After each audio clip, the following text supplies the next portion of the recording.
બધાને જય શ્રી કૃષ્ણ। આજે હું તમારી સાથે શેર કરીશ 10 નવા આઈડિયા જે તમને રેગ્યુલર બેઝમાં ખૂબ જ કામ આવશે। જો વિડીયો ગમે તો લાઈક કરજો, નવા હોય તો ચેનલને સબસ્ક્રાઈબ કરી દેજો।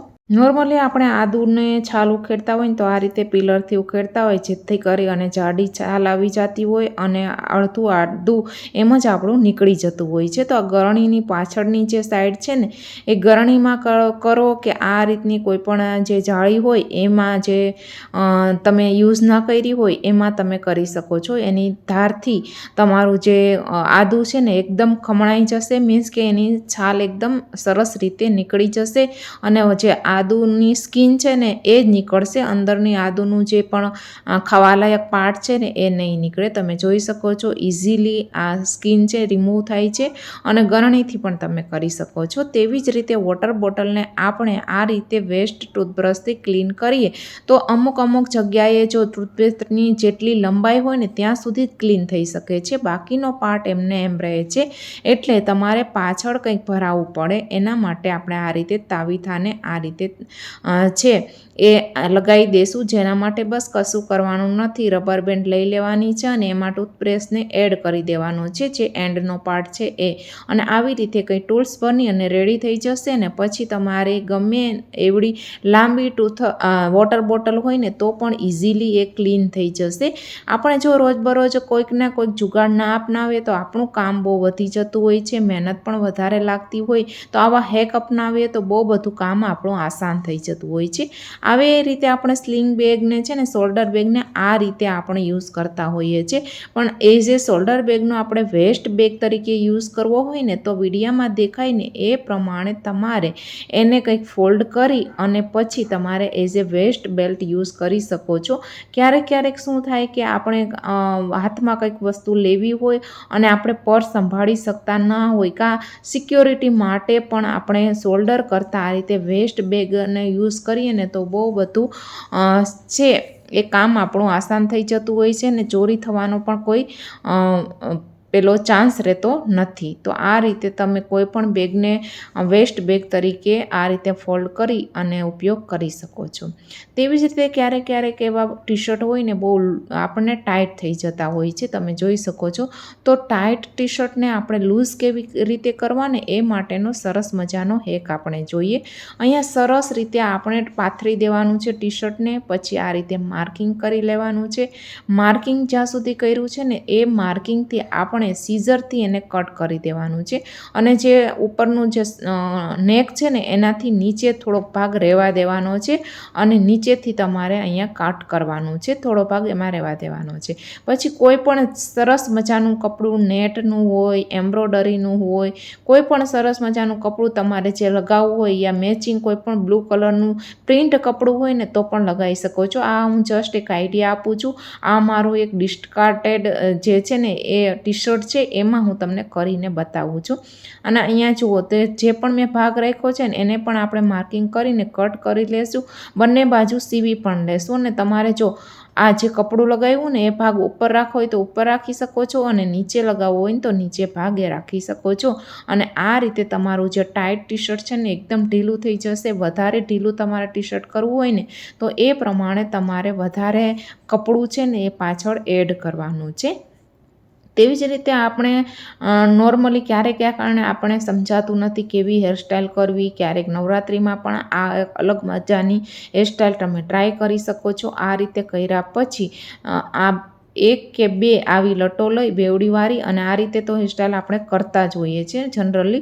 તો તમારે શું કરવાનું છે, જો તમારી છોકરીઓને પણ આ હેરસ્ટાઈલ બહુ સરસ લાગે, બસ એક સરસ મજાના સ્પાર્કિંગવાળા જે ચાંદલા હોય છે ને એ લઈ લેવાના છે ને ચાંદલાને આ રીતે જે લટો આપણે ફોલ્ડ કરી છે ને એમાં તમારે આ રીતે એડ કરી દેવાની છે। તો ઇન્સ્ટન્ટ તમારી એક સરસ મજાની હેર એક્સેસરીઝ બનીને રેડી થઈ જશે અને હેરસ્ટાઈલ પણ તમારી સારી લાગશે। તેવી જ રીતે હાથ અને પગમાં આપણે મોઇશ્ચરાઇઝર લગાવતા હોય છે તો એમાં તમારે ખાલી એક આપણે ડિયોડ્રન્ટ હોય કે સ્પ્રે હોય ને એડ કરી દેવાનો છે, જેથી કરીને ક્યારેક ક્યારેક શું થાય, આપણે સ્પ્રે તો લગાવ્યો હોય પણ 1-2 કલાકમાં એની સ્મેલ જતી રહે છે.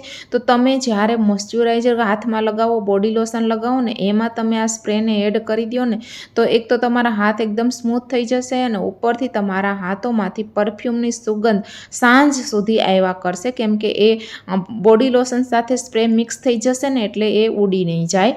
તેવી જ રીતે તમે જોઈ શકો છો, હવે વિન્ટર આવ્યો તો આ રીતના જાડા કપડાં સૂકવવા બહુ જ મુશ્કેલ થઈ જતા હોય છે, ક્યારેક એક દિવસે પણ સુકાતા નથી અને જનરલી જ્યારે ઝાકળ વગેરે આવે ને ત્યારે તો બહુ તકલીફ થતી હોય છે.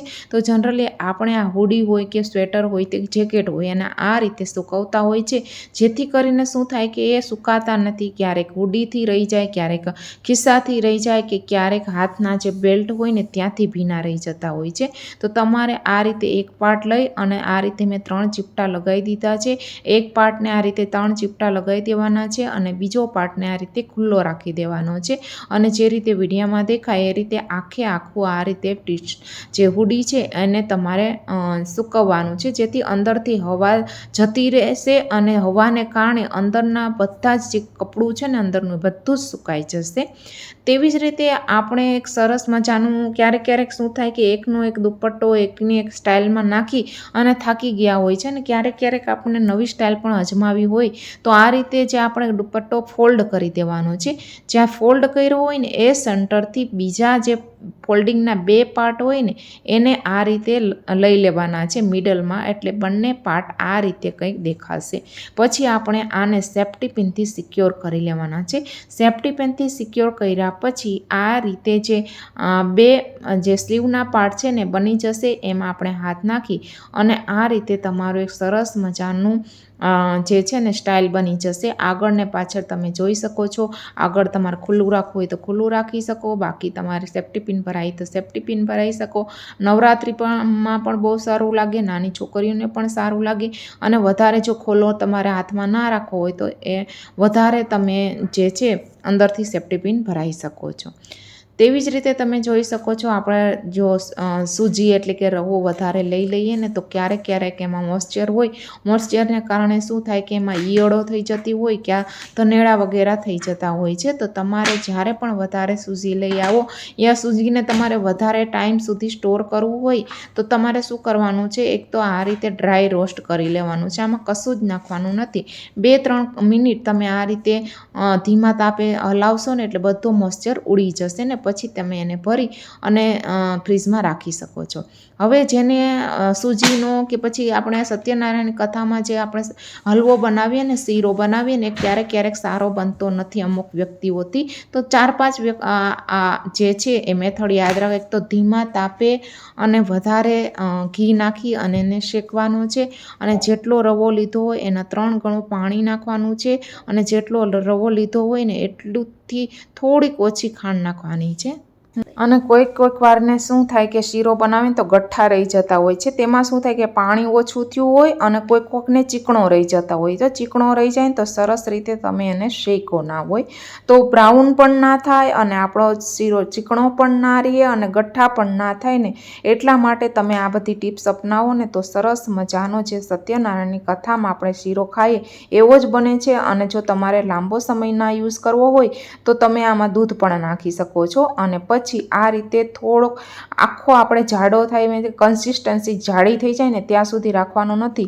થોડો તમારે એકદમ લિક્વિડી હોય ને ત્યાં જ ગેસને બંધ કરી દેવાનો છે અને જુઓ 2-3 કલાક પછી તમારો શીરો આવો બનશે, નહીતર શું થાય જાડો બની જાય.